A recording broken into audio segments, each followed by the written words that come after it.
सगळं करत असताना तुम्ही आजच्या पिढीला किंवा आजच्या गिर्यारोहकांना काय मेसेज द्याल? आजच्या पिढीला काही शिकवणं हे माझ्या कुवतीच्या बाहेरच आहे. नाही, कारण दोन गोष्टी. एक तर त्यांना माझ्यापेक्षा खूप जास्त गोष्टी माहिती आहेत.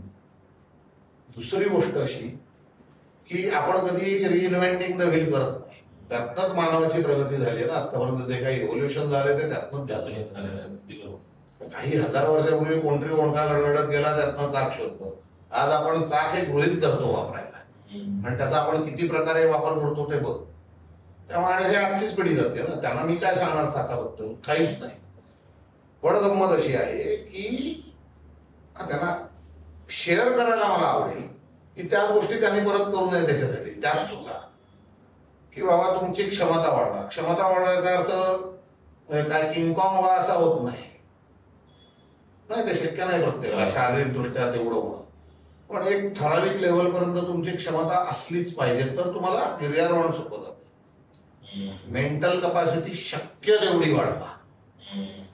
डिसिजन मेकिंग पॉवर तुमच्यात मध्ये इन्कल्केट करायचा रोज प्रयत्न करत राहा. आणि रोज तेच ही भावना डोक्यातनं काढून टाका. कारण एक्सपर्टीज येण्याकरता तीच गोष्ट 500 वेळा उत्तम प्रकारे करणं आवश्यक असतं. एकदा आली म्हणजे तू एक्सपर्ट होत नाही. तुला ती कळली एवढाच त्याचा अर्थ होतो. कदाचित त्या नशिबाचाही भाग असू शकतो. एकदा झाल्यानंतर तुला कळलेलंच नसतं, आपोआप चांगलं होऊन जातं. ते तू प्रयत्नपूर्वक सातत्याने 500 वेळा चांगलं करणं म्हणजे तू त्याचा तज्ज्ञ होणं. अरे छोटं उदाहरण देतो मी. माझा इंग्रजीशी काहीही जन्मापासून संबंध नाही. मी टिपिकल मराठमोळा माणूस आहे. मी हिमालयन जर्नलचा एडिटर होईल हे भविष्य जर कोणी 18 वर्षे सांगितलं असतं, त्या माणसाला मी विना चौकशी येरवड्याला पाठवून दिला असतं. खरंच आहे. आणि 95 सालापर्यंत मला स्वप्नात सुद्धा वाटलं नव्हतं की मी हिमालयन जर्नलचं काम करीन. एडिटर वगैरे तर सोडच, काम करीन. मी हरकाम्या म्हणून हिमालयन जर्नलमध्ये कामाला लागलोय. बरं, फुकटचं काम आहे. कामाला लागलोय शब्द चुकीचा आहे. ते व्हॉलंटरीज आहे सगळं. मग आधी साधा प्रूफरीडर होतो, मग त्याचा असिस्टंट एडिटर झालो, आणि शेवटची 3 वर्ष मी त्याचा चीफ एडिटर होतो.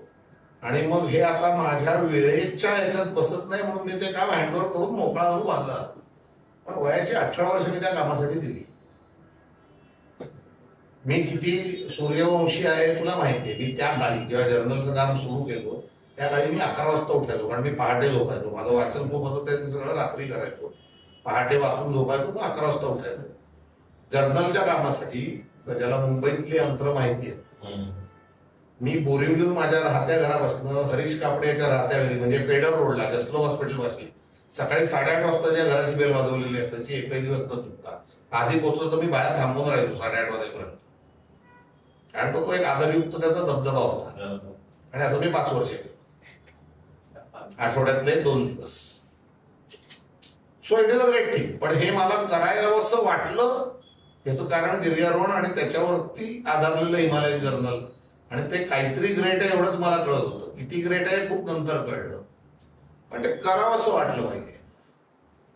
डोंगरात काही म्हणजे तू गिर्यारोहक होऊ नकोस, रॉक क्लाइंबर होऊ नकोस, नुसतं ट्रेकिंग कर आणि काही या बेसिक गोष्टीत फरक पडत नाही. मला ते करावंसं वाटणं हे महत्वाचं आहे. आणि त्याच्यात दुसरा काहीही उद्देश असता कामा नाही. का करावं असं वाटतं? काहीही कारण नाही, विनाकारण. मग ते मी वर पोचलो रायगडवर म्हणून काय महाराज भेटायला येणार आहेत का? तर नाही. मी कळसुबाईला गेलो म्हणून मी काय लगेच सर्वोच्च माणूस झालो का महाराष्ट्रातला? नाही. मी एव्हरेस्ट चढलो म्हणजे थोर गिर्यारोहक झालो का? नाही. मला करायचंय म्हणून मी केलं. हे जे फिलिंग आहे हे आउटडोअर्स किंवा ऍडव्हेंचर मधल्या कुठच्याही बाबतीत असलं तर माणूस त्याच्यात रमतो. आता आपल्याकडे टप्पे आहेत.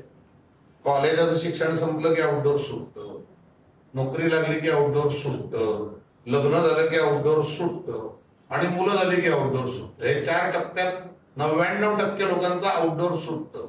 माउंटेनिअरिंग तर लांबच, मी आउटडोअर्स म्हणतोय.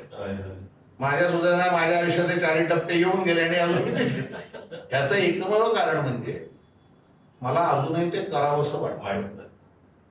आणि वाटणं म्हणजे नुसतं वाटत नाही, कळकळीने वाटतं. ते केल्याशिवाय चैन पडत नाही. ही जर तुमची अवस्था नसेल तर कृपा करून आउटडोर्स मध्ये येऊ नका. म्हणजे काही मिळवायचंय म्हणून एन्जॉयमेंट पुरते या आणि निघून जा, टेम्पररी एन्जॉयमेंट. पण जर खरा आनंद त्याचा हवा असेल, कन्सिस्टन्सी आणि परसिस्टन्स या दोन शब्दांना काहीही पर्याय नाही. मी ऍव्हरेज माउंटेनियर आहे, कदाचित बिलो ऍव्हरेज पण असेल. माझं एकमेव क्रेडिट साईड आहे, मी कन्सिस्टंट आहे आणि मी माझं परसिस्टन्स अजूनही सोडलेलं नाहीये. चिकाटी ज्याला आपण म्हणतो ते मी 10 वेळा ते करायला जाणार. हे जोपर्यंत आपल्या मनात तयार होत नाही तोपर्यंत या गोष्टीकडे सिरियसली बघायची काही गरज नाही. पण एकदा का तुम्ही सिरियसली त्या गोष्टीकडे बघायचं ठरवलं तर मात्र रात्री स्वप्न पण तीच पडली पाहिजे, दिवसा तंद्री पण त्याच्यातच लागली पाहिजे. Then you can be somebody. आणि मी अगदी प्रामाणिकपणे सांगतो, ह्याचा वैयक्तिक आयुष्यात खूप फायदा होईल. तुम्ही थोर गिर्यारोहक वगैरे व्हायची गरज नाही त्याच, पण आपलं स्वतःचं आयुष्याला आपण इतक्या छान पद्धतीने सामोरं जाऊ शकतो. आज माझी परिस्थिती अशी आहे, माझा सख्खा भाऊ नाही, वडील गेले, आज घरात मी एकटा कमावता पुरुष आणि 4 बायका आहेत. आणि अशी परिस्थिती 2004 सालापासून आहे माझ्या घरात. आणि तरी मी दरवर्षी 1.5 महिना हिमालयात जातोय. मी ग्रेट आहे म्हणून नाही, हे मला त्या प्रकारातून मिळालंय, हे धाडस तिकडून आलंय. काय मला अडचणी येत नसतील, हजारो येतात, so what.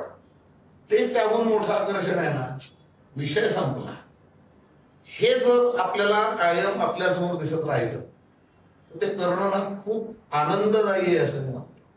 You will enjoy what you are doing. You should enjoy what you are doing. Then only you will keep doing it. If you don't enjoy it, just leave it, it is not for. आणि हे जर लक्षात focus ठेवला ना, आणि 1000 अडचणी येतात, 1000 वेळा वाटतं आपण हे का करतोय. मला नेहमी हरीशकडे जाताना लोकलमध्ये डुलक्या काढताना प्रश्न पडायचा की मी एवढ्या सकाळी उठून त्या बाबाच्या घरी का जातोय. उत्तर सोपं होतं, मला आवडतं म्हणून. क्या बात आहे, खूप छान. म्हणजे राजेश, आय रिअली अप्रिशिएट की तुम्ही ज्या पद्धतीने सगळ्या आपल्या व्ह्युअर्सना सांगितलं. खरंच खूप छान आणि खूप खूप धन्यवाद तुमचे. एक शेवटचा जाता जाता प्रश्न विचारायचा असं वाटतंय की एका शब्दात अगदी गिर्यारोहणाने तुम्हाला काय शिकवलं? मला निर्णय घ्यायला शिकवलं आयुष्यातले सगळे.